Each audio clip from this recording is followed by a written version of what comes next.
Hi. അപ്പോൾ നമ്മൾ last വീഡിയോയിലേറെ 6ാമത്തെ വരെ നമ്മൾ കവർ ചെയ്ത് കഴിഞ്ഞു. അതുപോലെ ലാസ്റ്റ് വീഡിയോയിൽ പുതിയൊരു പ്ലാറ്റ്ഫോമും നമ്മൾ പുതിയ ലാബും കുറേ കാര്യങ്ങളൊക്കെ പഠിക്കാൻ വേണ്ടി പുതിയൊരു പ്ലാറ്റ്ഫോം നമ്മൾ പരിചയപ്പെട്ടു. അപ്പോൾ അതിൽ കുറേ കാര്യങ്ങൾ ചെയ്യാൻ വേണ്ടി പറഞ്ഞിട്ടുണ്ടായിരുന്നു. അത് നിങ്ങൾ ചെയ്തിട്ടുണ്ടാവുമെന്ന് വിശ്വസിക്കുന്നത്. ഈ വീഡിയോയിൽ നമ്മൾ കവർ ചെയ്യാൻ പോകുന്നത് seventh one identification and authentication failures എന്ന് പറയുന്ന ഒരു വൾണറബിലിറ്റിയാണ് ഇതിനകത്തുള്ളത്. സെവൻത് വൺ എന്ന് പറയുന്നത്. ഇതിൽ ഏറ്റവും ടോപ്പ് മോസ്റ്റ് വൾണറബിലിറ്റി എന്ന് പറയുന്നത് ഫസ്റ്റ് വൺ. ടോപ്പ് മോസ്റ്റ് എന്ന് പറയുന്നത് ഏറ്റവും ആദ്യത്തെയാണ് നമ്മുടെ ബ്രോക്കൺ ആക്സസ് കൺട്രോൾ എന്ന് പറയുന്ന വൾണറബിലിറ്റിയാണ് ഏറ്റവും ടോപ്പ് മോസ്റ്റ്. ഇതിപ്പോൾ നമ്മളിപ്പോൾ സംസാരിക്കുന്നത് സെവൻത് വൺ ആണ്. കമ്പാരിറ്റീവ്ലി നമ്മുടെ ബ്രോക്കൺ ആക്സസ് കൺട്രോളിനെക്കാട്ടിലും കുറവാണ് seventh one, which is possibility കുറവുള്ളതുകൊണ്ടാണോ അല്ലെങ്കിൽ ഇത് ചില രണ്ട് ആക്ഷൻസ് അല്ലെങ്കിൽ നമ്മുടെ പ്രശ്നങ്ങൾ കുറവായിട്ടുള്ളതാണോ അത് ലിസ്റ്റ്? രണ്ട് കാര്യങ്ങളാണ്. അതായത് ഇതിൽ ശരിക്കും എന്ന് പറഞ്ഞാൽ റിസ്ക് ആണ് ഇതിന്റെ ഒരു ബേസ് എലമെന്റ് എന്ന് പറയുന്നത്. നമ്മൾ എന്തിനെ ബേസ് ചെയ്തിട്ട് ഇതിനൊക്കെ കാറ്റഗറൈസ് ചെയ്യുന്ന ചോദിച്ചാൽ റിസ്കിനെ ബേസ് ചെയ്തിട്ടാണ്. അതായത് റിസ്ക് കൂടുതലാണെങ്കിൽ ഫസ്റ്റും, റിസ്ക് കുറവാണെങ്കിൽ 10ാമതും എന്നുള്ളതാണ് കണക്ക്. അപ്പൊ ഇതിൽ ഈ റിസ്ക് എന്ന് പറയുന്നത് കണ്ടുപിടിക്കുന്ന രണ്ട് ഫാക്ടറിനെ ബേസ് ചെയ്തിട്ടാണ്. ഒന്ന് ലൈക്ലിഹുഡും, രണ്ട് ഇമ്പാക്ട്. ലൈക്ലിഹുഡ് എന്ന് പറയുന്നത് സംഭവിക്കാനുള്ള സാധ്യത എത്രത്തോളം കൂടുതലാണ് എന്നുള്ളതും, ഇമ്പാക്ട് എന്ന് പറയുന്നത് ഇത് സംഭവിച്ചു കഴിഞ്ഞാൽ എത്രത്തോളം വലിയ പ്രശ്നം ഉണ്ടാകും എന്നുള്ളതാണ്. അപ്പൊ ഇത് സംഭവിക്കാനുള്ള സാധ്യത വളരെ കൂടുതലാണ്, ഇതിന്റെ ഇമ്പാക്റ്റും വളരെ കൂടുതലാണ് എന്നുണ്ടെങ്കിൽ ഇതൊരു ഹൈ റിസ്ക് എലമെന്റ് ആയിട്ട് അല്ലെങ്കിൽ ഹൈ റിസ്ക് വൾണറബിലിറ്റി നമുക്ക് പറയാം. ഇത് അതുമായിട്ട് ബന്ധപ്പെട്ട് ശരിക്കും പറഞ്ഞാൽ ഈ റിസ്ക് അല്ലെങ്കിൽ റിസ്ക് അനാലിസിസ് എന്നുള്ള ഒരു സൈഡുമായിട്ട് ബന്ധപ്പെട്ടിട്ട് ഉള്ള ഒരു കോൺസെപ്റ്റ് ആണ് റിസ്ക് മെട്രിക്സ് എന്ന് പറയുന്ന ഒരു കോൺസെപ്റ്റ് ഉണ്ട്. റിസ്ക് മെട്രിക്സ്, ഇതാണ് റിസ്ക് മെട്രിക്സ് എന്ന് പറയുന്നത്. ഇതൊരു 5x5 കോളമായിട്ട് നിങ്ങൾക്ക് കാണാം. ഇതാണ് ഒരു റിസ്ക് മെട്രിക്സ്. ഇപ്പോൾ കുറച്ചുകൂടെ ഒരു വിസിബിൾ ആയിട്ടുള്ള ഒരെണ്ണം എടുക്കാം. അപ്പോൾ ഇതെടുക്കാം.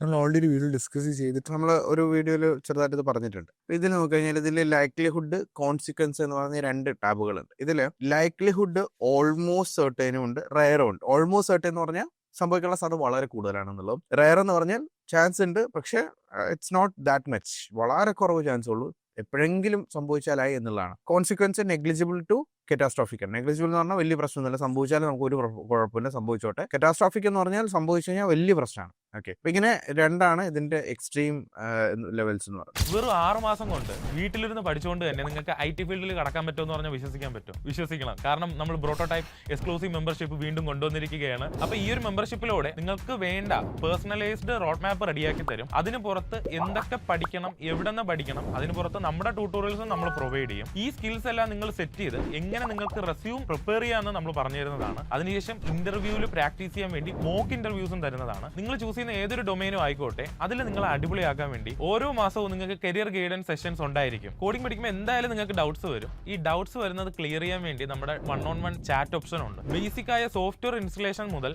അഡ്വാൻസ്ഡ് ടോപ്പിക് ആയിട്ടുള്ള എന്ത് ക്വസ്റ്റ്യൻ നിങ്ങൾ ചോദിച്ചാലും നിങ്ങൾക്ക് ഇൻസ്റ്റന്റ് ആയിട്ട് റിപ്ലൈ കിട്ടും. അപ്പോൾ എക്സ്ക്ലൂസീവ് മെമ്പർഷിപ്പിലോട്ട് ജോയിൻ ചെയ്യാൻ വേണ്ടി ഇപ്പൊ തന്നെ താഴെ കാണുന്ന ലിങ്കിൽ കയറി രജിസ്റ്റർ ചെയ്യുക. ഇപ്പോൾ രജിസ്റ്റർ ചെയ്ത് എന്താണ് ബെനിഫിറ്റ്സ് എന്ന് പറഞ്ഞാൽ നമ്മൾ ലോഞ്ചിങ് ഓഫർ പ്രൊവൈഡ് ചെയ്യുന്നുണ്ട്. നിങ്ങൾക്ക് 6 മാസത്തെ മെമ്പർഷിപ്പ് 1 വർഷത്തേക്ക് യൂസ് ചെയ്യാൻ പറ്റും. ഇതിന്റെ കൂടുതൽ ഡീറ്റെയിൽസിന് വേണ്ടി prototype.com വിസിറ്റ് ചെയ്യുക. ഈ ഒരു പ്രോഗ്രാമിനെ പറ്റി എന്ത് ഡൗട്ട്സ് ഉണ്ടെങ്കിലും ഈ താഴെ കാണുന്ന നമ്പറിൽ ജസ്റ്റ് ഒന്ന് മെസ്സേജ് ചെയ്യുക. അത് മാത്രമല്ല, ഈ ഒരു കോഴ്സ് കംപ്ലീറ്റ് ചെയ്യുന്ന എല്ലാവർക്കും ഒരു കംപ്ലീഷൻ സർട്ടിഫിക്കറ്റും കിട്ടുന്നതാണ്. അപ്പൊ ഇതിൽ ഇപ്പൊ ബ്രോക്കൺ ആക്സസ് കൺട്രോൾ എന്ന് പറയുന്നത് സംഭവിക്കാൻ സാധ്യത കൂടുതലും, അതായത് ഓൾമോസ്റ്റ് സെർട്ടൈൻ എന്ന് പറയുന്ന 5th ലെവലിൽ വരും. ഓൾമോസ്റ്റ് സെർട്ടൈൻ എന്ന് പറയുന്നതും അതേപോലെ അതിന്റെ ഇമ്പാക്ട്, അത് സംഭവിച്ചു കഴിഞ്ഞാൽ ഇമ്പാക്ട് എന്ന് പറയുന്നത് കറ്റാസ്ട്രോഫിക് ആയിരിക്കും. അപ്പൊ കറ്റാസ്ട്രോഫിക് ആകുമ്പോൾ അതെന്തായി എക്സ്ട്രീം ലെവൽ റിസ്ക് ആയി മാറി. ഇതാണ് കോൺസെപ്റ്റ് എന്ന് പറയുന്നത്. സോ ഓൾമോസ്റ്റ് സെർട്ടൈനുമാണ്, കറ്റാസ്ട്രോഫിക്കുമാണ്. അപ്പൊ എന്ത് സംഭവിക്കാനുള്ള സാധ്യതയും കൂടുതലല്ല, സംഭവിച്ചാൽ ഭയങ്കര പ്രശ്നമാണ്. അപ്പൊ അതൊരു ഹൈ റിസ്ക് എലമെന്റ് ആയി മാറി, അല്ലെങ്കിൽ എക്സ്ട്രീം റിസ്ക് ഉള്ള ഒരു വൾണറബിലിറ്റി ആയി മാറി. അതേപോലെ നമ്മൾ കമ്പയർ ചെയ്ത് കഴിഞ്ഞാൽ മറ്റുള്ളത് ഇപ്പോൾ കമ്പയർ ചെയ്ത് കഴിഞ്ഞാൽ ഇപ്പോൾ ഐഡന്റിഫിക്കേഷൻ ആണോ ഓതന്റിക്കേഷൻ വരില്ല, സംഭവിക്കാനുള്ള സാധ്യത മോസ്റ്റ്ലി ലൈക്ലി ആണ്, സംഭവിക്കാം അല്ലെങ്കിൽ പോസിബിൾ ആണ്. That's it. ഒരു 3rd ലെവലൊക്കെ വരുള്ളൂ. സംഭവിച്ചു എന്ന് തന്നെ വെച്ചു. സംഭവിച്ചു കഴിഞ്ഞാൽ അതിന്റെ ഇമ്പാക്ട് എന്ന് പറയുന്നത് ഒരു മേജർ ഇമ്പാക്ട് ആണ്. അപ്പോൾ അതൊരു ഹൈ ലെവൽ റിസ്ക് ആണ്. അങ്ങനെ നമ്മളിങ്ങനെ ഓരോ ലെവലിൽ നോക്കി കഴിഞ്ഞാൽ ഇപ്പോൾ SSRF സംഭവിക്കാനുള്ള സാധ്യത കമ്പാരിറ്റീവ്ലി വളരെ കുറവാണ്. അതൊരു അൺലൈക്ലി എന്ന് പറയാൻ പറ്റുന്നതാണ് SSRF എന്ന് പറഞ്ഞാൽ 10ാമത്തെ വൾണറബിലിറ്റി. അൺലൈക്ലി ആണ്, പക്ഷെ സംഭവിക്കാം, നമുക്ക് ഒരിക്കലും ഇല്ല എന്ന് പറയാൻ പറ്റില്ല. അൺലൈക്ലി ആണ്, പക്ഷെ സംഭവിച്ചു കഴിഞ്ഞാൽ അതിന്റെയും ഇമ്പാക്ട് മേജർ അല്ലെങ്കിൽ കാറ്റാസ്ട്രോഫിക് ആണ്, അല്ലെങ്കിൽ അത് ചില സമയത്ത് മോഡറേറ്റ് ആവാറുണ്ട്. അതായത് ഇമ്പാക്ട് എന്താണ് എന്നുള്ളത് ഓരോ സ്പെസിഫിക് സെനറിയോ അനുസരിച്ചാണ്.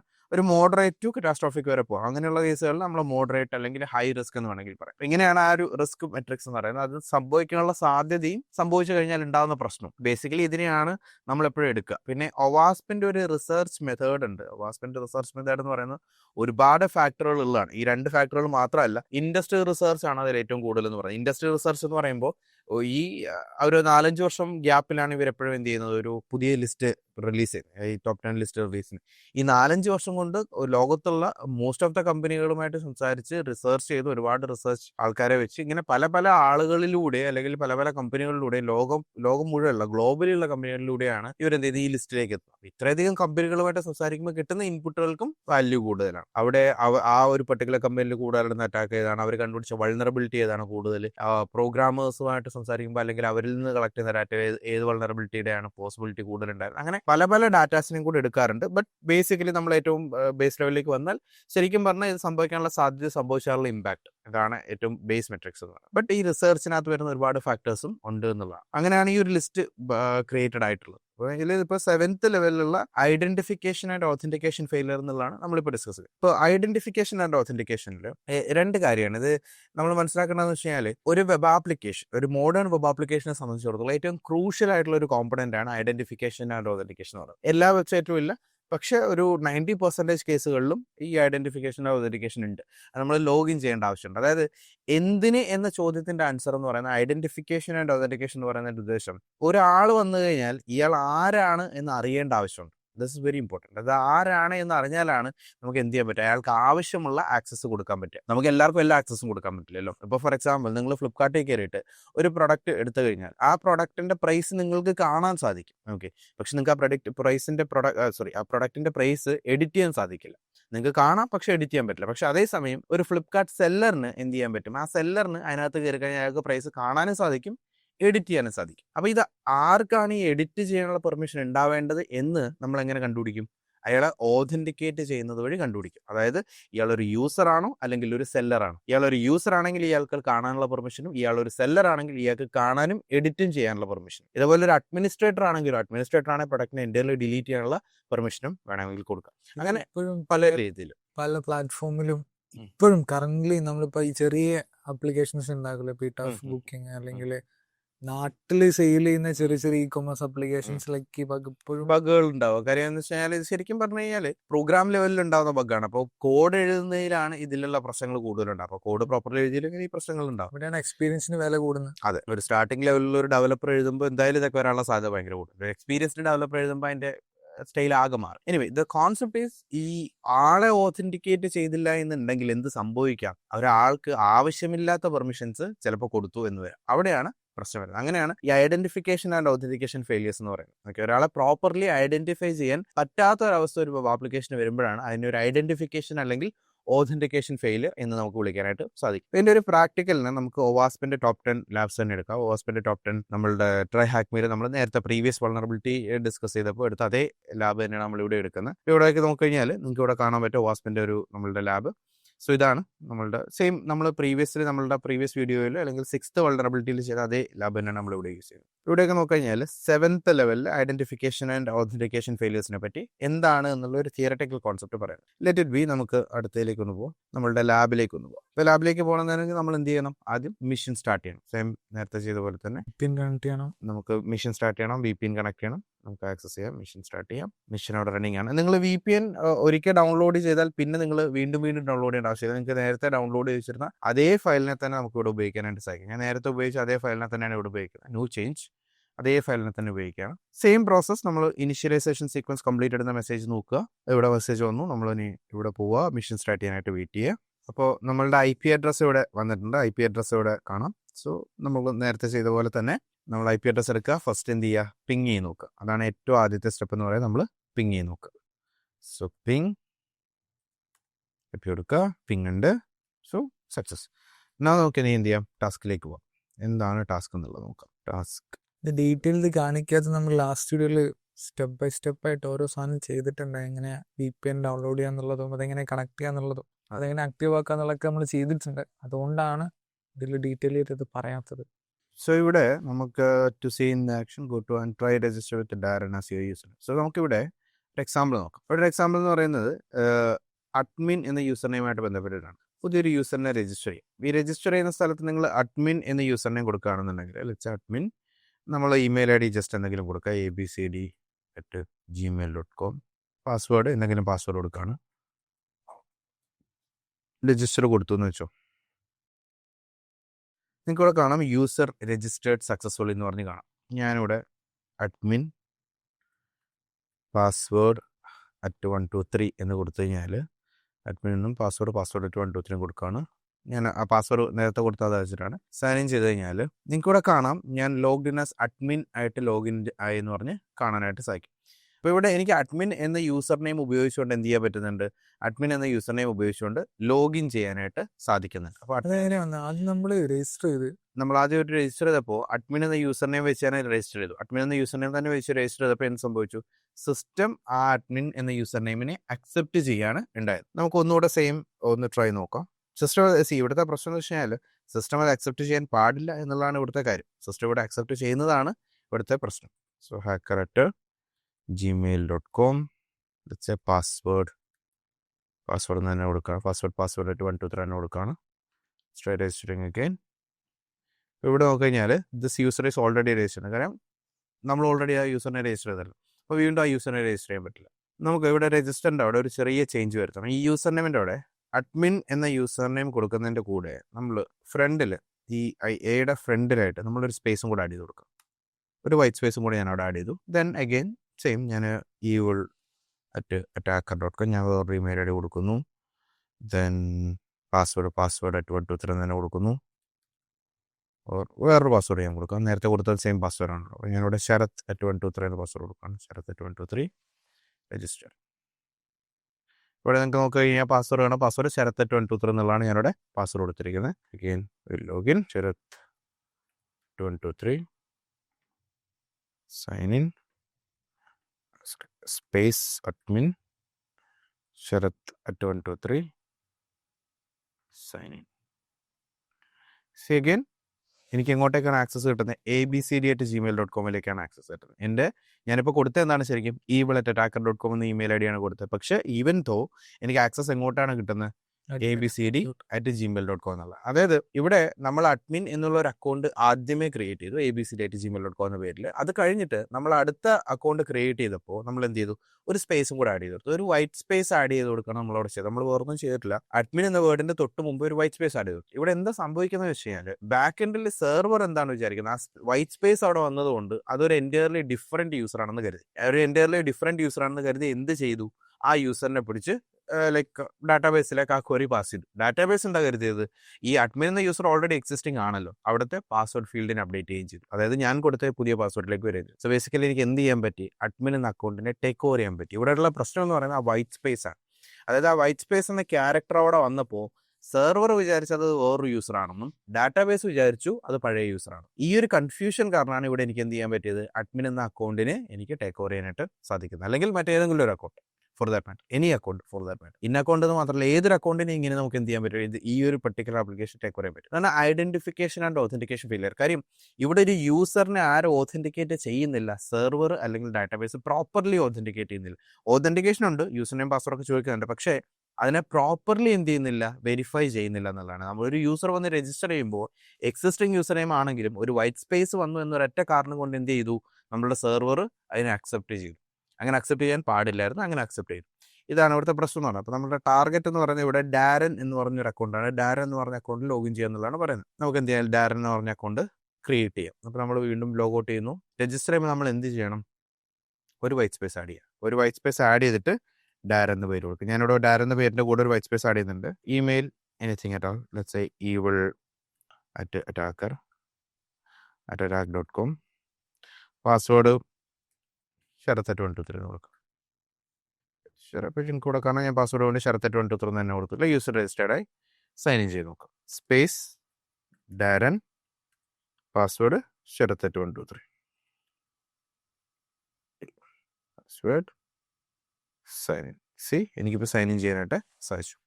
ഇവിടെ നമുക്ക് നമ്മളുടെ ഫ്ലാഗ് അവൈലബിൾ ആണ്. സോ ദ ക്വസ്റ്റ്യൻ, എന്തുകൊണ്ട് ഇത് സാധിച്ചു എന്നുള്ളതാണ് ഇവിടുത്തെ ക്വസ്റ്റ്യൻ. എന്തുകൊണ്ട് സാധിച്ചു, ബിക്കോസ് ഇവിടെ യൂസറിനെ കറക്റ്റായിട്ട് വെരിഫൈ ചെയ്യുന്നില്ല എന്നുള്ളതാണ് പ്രശ്നം. യൂസറിനെ വെരിഫൈ ചെയ്യുന്നുണ്ടെങ്കിലും ആ വേർഡിനെ എക്സാക്ട്ലി ആ സ്ട്രിങ് ആയിട്ട് എടുക്കുകയാണ്. അത് അവിടെ ഒരു വൈറ്റ് സ്പേസ് വന്നാൽ പോലെ അല്ലെങ്കിൽ ഒരു ചെറിയ ചേഞ്ച് വന്നപ്പോൾ പോലും സെർവർ എന്ത് ചെയ്യുന്നില്ല, സെർവർ അതിനെ ഐഡന്റിഫൈ ചെയ്യുന്നില്ല. അതൊരു സെയിം യൂസറായിട്ട് കാണാതെ ഡിഫറെന്റ് യൂസറായിട്ട് കാണും. ഇതാണ് ഇവിടുത്തെ പ്രശ്നം എന്ന് പറയുന്നത്. അപ്പോൾ അങ്ങനെ നമുക്ക് എന്ത് ചെയ്യാൻ പറ്റി, ലോഗിൻ ചെയ്യാനായിട്ട് സാധിച്ചു. സോ ഇതൊരു ഐഡന്റിഫിക്കേഷൻ ആൻഡ് ഓതന്റിക്കേഷൻ ഫെയിലിയർ എന്ന് പറയാം. കാര്യം ഈവൻത്തെ ഇവിടെ പ്രോപ്പർലി ഓതന്റിക്കേഷൻ ഉണ്ടെങ്കിലും ആ ഓതന്റിക്കേഷൻ പ്രോപ്പർലി ഇംപ്ലിമെന്റഡ് അല്ല. ഓതന്റിക്കേഷൻ ഉണ്ട് പക്ഷേ പ്രോപ്പർലി ഇംപ്ലിമെന്റഡ് അല്ല. അതുകൊണ്ട് നമുക്ക് എന്ത് ചെയ്യാൻ സാധിച്ചു, അതിനെ ബൈപ്പാസ് ചെയ്യാനായിട്ട് സാധിച്ചു. ഇത് one of the authentication and identification failure നമുക്ക് വേണമെങ്കിൽ പറയാനായിട്ട് സാധിക്കും. പിന്നെ അതുപോലെ തന്നെ സെയിം ട്രിക്ക് ഓൺ ആർത്തർ എന്ന് പറഞ്ഞൊരു അക്കൗണ്ടും കൂടെ ട്രൈ ചെയ്യാൻ പറയുന്നത്. അപ്പോൾ അഗൈൻ ലോഗൗട്ട് നമ്മൾ എന്ത് ചെയ്യണം, പുതിയൊരു യൂസറിനെ ക്രിയേറ്റ്. നമുക്ക് വെറുതെ ആർത്തർ എന്ന് പറയുന്ന പേരിന് വെറുതെ കൊടുക്കാം, without space. Email anything, password password മാത്രമേ ഞാൻ കൊടുക്കണം. രജിസ്റ്റർ കൊടുത്തു കഴിഞ്ഞാൽ you can see error this user already ആ യൂസർ ഉണ്ട്, ആർത്തർ എന്ന് പറഞ്ഞ യൂസർ ഉണ്ട്. പക്ഷെ നമ്മൾ എന്ത് ചെയ്താൽ മതി, നമ്മൾ ആർത്തർ എന്ന യൂസർ നെയിമിൻ്റെ കൂടെ ഒരു വൈറ്റ് സ്പേസ് കൊടുക്കുക. ഇമെയിൽ പാസ്വേഡ് 123 എന്ന് കൊടുക്കുന്നു, രജിസ്റ്റർ. ചെറിയ വൈറ്റ് സ്പേസ് വന്നപ്പോൾ അതിന് വേറെ യൂസറായിട്ട് കാണുകയും യൂസർ നെയിം രജിസ്റ്റർ ചെയ്യുകയും ചെയ്തു. Let's try Arthur 123 you got access. So അപ്പോൾ ഇവിടെ എന്താണ് സംഭവിക്കുന്നതെന്ന് ചോദിച്ചു കഴിഞ്ഞാൽ ഇവിടെ പ്രോപ്പർലി എന്ത് ചെയ്യുന്നില്ല, യൂസർ തരുന്ന യൂസർ നെയിം എന്ന് പറയുന്ന വാല്യൂവിനെ അല്ലെങ്കിൽ യൂസർ നെയിം എന്ന് പറയുന്ന ഡാറ്റയെ പ്രോപ്പർലി സിസ്റ്റം വെരിഫൈ ചെയ്യാത്തത് കൊണ്ടാണ് ഈ പ്രശ്നം വരുന്നത്. പ്രോപ്പർലി സിസ്റ്റം ഇതിനെ വെരിഫൈ ചെയ്തിരുന്നു എങ്കിൽ ഈ പ്രശ്നം എന്ത് ചെയ്യില്ല, ഈ പ്രശ്നം വരില്ലായിരുന്നു. So this is what identification and authentication failure എന്ന് പറയുന്നത്. ഇത് ഒരു സിറ്റുവേഷൻ ആണ്. പിന്നെ അതുപോലെ നമ്മളുടെ പാസ്വേഡ് ക്രാക്കിംഗ് മറ്റൊരു കാര്യമാണ്. പാസ്വേഡ് ക്രാക്ക് ചെയ്യാൻ പറ്റുക എന്നുള്ളത്. ഒരു യൂസറിന്റെ പാസ്വേഡ് നമുക്ക് ക്രാക്ക് ചെയ്തെടുക്കാൻ പറ്റും ബ്രൂട്ട് ഫോഴ്സിങ് മറ്റു വഴി. നമ്മൾ നേരത്തെ ഒരു വീഡിയോയിൽ പോസ്റ്റ് എക്സ്പ്ലോയിറ്റേഷനിലോ മറ്റോ നമ്മൾ ഈ ഒരു പാർട്ട് കവർ ചെയ്തിട്ടുണ്ട്. അതായത് നമ്മൾ ജോൺ ദ റിപ്പർ എന്ന് പറയുന്ന ഒരു ടൂൾ ഉപയോഗിച്ചുകൊണ്ട് യൂസറിന്റെ പാസ്വേഡ് ക്രാക്ക് ചെയ്യുന്നുണ്ട്. അപ്പോൾ ഈ ജോൺ ദ റിപ്പർ പോലുള്ള ടൂളുകൾ അല്ലെങ്കിൽ മെഡൂസ പോലുള്ള ടൂളുകൾ ഉപയോഗിച്ചുകൊണ്ട് പാസ്വേഡ് ക്രാക്ക് ചെയ്യുക, അതും എന്തിൽ വരുന്നതാണ്, ഐഡന്റിഫിക്കേഷൻ ആൻഡ് ഓതന്റിക്കേഷൻ ഫെയിലിയറിൽ വരുന്നതാണ്. അപ്പോൾ ഇങ്ങനെ പല രീതിയിൽ നമുക്കൊരു യൂസറിന്റെ അക്കൗണ്ടിനെ ടേക്ക് ഓവർ ചെയ്യാൻ പറ്റുന്നതിനെ നമുക്ക് എന്ത് വിളിക്കാം, identification and authentication failure.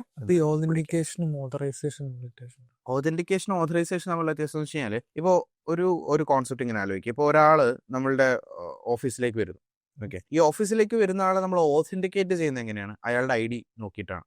Right, ഈ അയാൾ അകത്ത് കയറി കഴിഞ്ഞിട്ട് അയാൾക്ക് എന്തൊക്കെ ചെയ്യാം എന്നുള്ളത് വേറൊരു കാര്യമാണ്. അയാൾ അകത്ത് കയറി എന്നതോടെ അയാൾക്ക് എല്ലാം ചെയ്യാൻ പറ്റുന്നില്ലല്ലോ. അയാൾക്ക് എന്തൊക്കെ ചെയ്യാമെന്നുള്ളത് പിന്നത്തെ കാര്യമാണ്. ആ എന്തൊക്കെ ചെയ്യാമെന്നുള്ളിടത്താണ് ഓതറൈസേഷൻ വരുന്നത്. ഇയാളെ ആരാണ് എന്ന് വെരിഫൈ ചെയ്യലാണ് ആരുടെ ജോലി, ഓതന്റിക്കേഷന്റെ ജോലി. ഈ ആരാണെന്ന് വെരിഫൈ ചെയ്ത് കഴിഞ്ഞാൽ ഇയാൾ എന്തൊക്കെ ചെയ്യണം എന്നുള്ളതാണ് ഓതറൈസേഷന്റെ ജോലി എന്ന് പറയുന്നത്. അയാൾക്ക് എന്തൊക്കെ പെർമിഷൻസ് ഉണ്ട് എന്നുള്ളതാണ് ഓതറൈസേഷൻ എന്ന് പറയുന്നത്. അയാൾക്ക് ഇന്ന കാര്യം ചെയ്യാൻ ഓതറൈസേഷൻ ഉണ്ട്, അല്ലെങ്കിൽ ഇന്ന കാര്യം ചെയ്യാൻ ഓതറൈസേഷൻ ഉണ്ട്. ഇയാൾ ഓതന്റിക്കേറ്റ് ചെയ്യുക, അല്ലെങ്കിൽ അയാൾ ജെനുവിൻ ആയിട്ടുള്ള ഒരു കറക്റ്റ് ആളാണ് എന്ന് വെരിഫൈ ചെയ്യലാണ് ഓതന്റിക്കേഷൻ എന്ന് പറയുന്നത്. ഈ ഓതന്റിക്കേഷൻ കറക്റ്റ് ആയാലും ഓതറൈസേഷനിലും ഈ ഒരു പ്രശ്നം വരൂലേ, ഇങ്ങനെ ഒരു ബഗ്ഗുകൾ വരാനുള്ള ചാൻസസ് ഇല്ലേ?